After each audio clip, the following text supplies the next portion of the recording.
Jeg har lyst til å se litt mer. Se!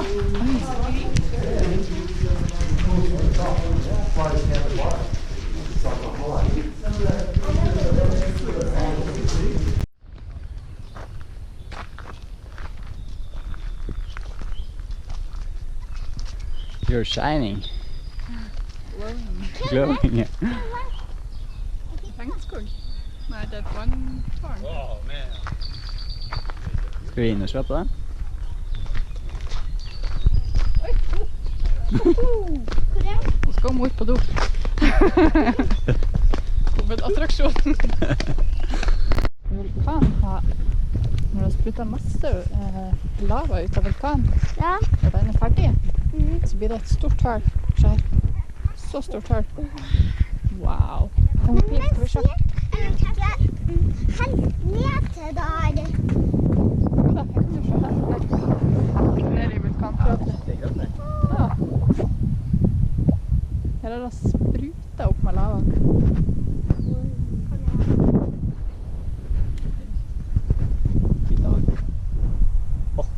Det var jo skikkelig bratt her. Hvis du ser over sånn, så ser du ikke noe inne på den. Bare skrutt ned. Jeg trodde det var greit for de som skal hoppe i sånn fallskjerm. Ja. Jeg hadde ikke tørt å hoppe her. Med fallskjerm.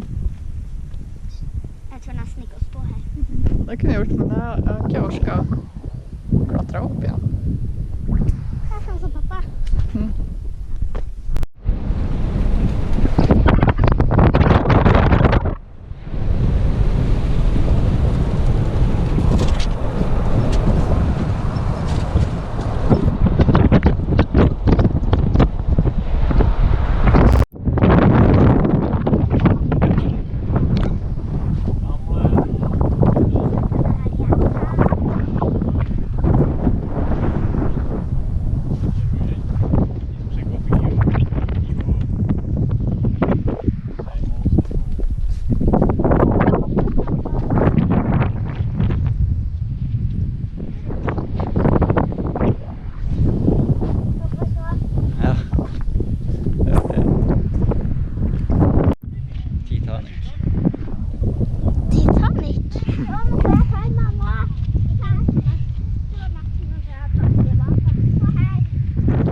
Ja, her kan vi være, bare ikke der borte.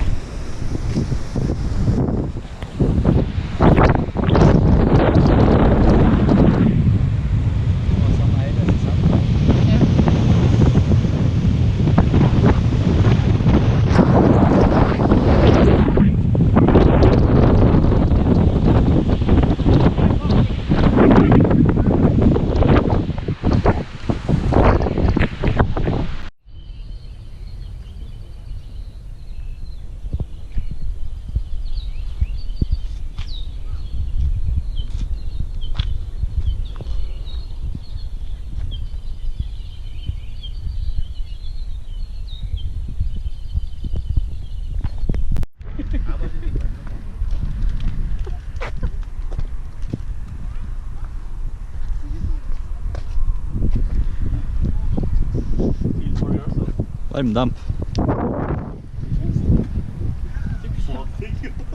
Skal du prøve?